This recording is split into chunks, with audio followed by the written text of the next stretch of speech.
talking about setbacks, Nepal's Prime Minister KP Sharma Oli has suffered one too, a big one rather. He has lost his job. Nepal's Supreme Court asked the country's president to appoint Sher Bahadur Deuba as the next Prime Minister. The decision finally ends the long-running political crisis of Nepal, one that was triggered by KP Sharma Oli himself. So what does this decision mean for him and for the political future of his country? Here's a report. In the last 7 months, Nepal's Prime Minister KP Sharma Oli has tried everything. Dissolving the parliament, cobbling up a majority, forcing a fresh election. But none of it worked. His desperation has resulted in this, the loss of power. The setback comes from Nepal's Supreme Court. It has ruled against KP Sharma Oli. The case began in the month of May, but the problem was older. Oli's party was split. His position as PM was untenable, so he wanted Parliament to be dissolved. He tried it not once, but twice. In the month of May, his move was challenged in the Supreme Court. Now, the verdict has come. The Parliament won't be dissolved. The court has reinstated it. The judges have effectively asked Oli to step down. They've said Sher Bahadur Deuba should be appointed as the Prime Minister.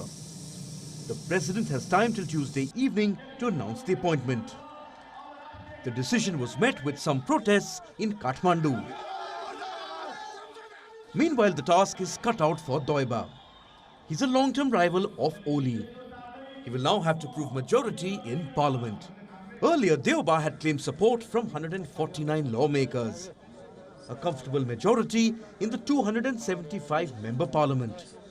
Deuba will be given 30 days to prove he has the numbers. If he wins the trust vote, it will end months of political uncertainty in Nepal, something that had handicapped the country during the pandemic. In recent weeks, Nepal has battled a deadly Wuhan virus surge.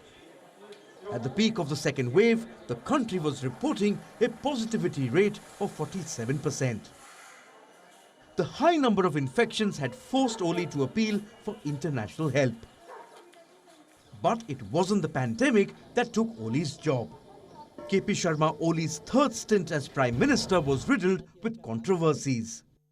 His downfall began last year, when Oli refused to honour a previous deal to share the Prime Ministership with Pushpa Kumar Dahal, the co-chairman of the Nepal Communist Party. This led to a split in the ruling party. Oli's clear leanings towards China only made the situation worse. As Prime Minister, he pushed for more Chinese investment in connectivity projects. When the Chinese encroached upon 7 districts of Nepal, Oli dismissed the threat. Plus, he stoked one controversy after another with India, a key neighbour and ally of Nepal. It began with the release of a new political map, when Nepal staked claim over 3 disputed territories: Lipulekh, Kalapani and Limpiadhura. Next, Oli blamed India for the pandemic and then claimed that Lord Ram was born in Nepal and not India. Last month, he even claimed ownership of yoga. These claims have not only angered Indians but also the opposition leaders of Nepal. In recent weeks, Oli has only repeated his past mistakes, allowing the opposition to unite and ensure his ouster. The Supreme Court's order drove the final nail in the coffin. Oli's turbulent prime ministership is coming to an end. Bureau Report, WION, World is One.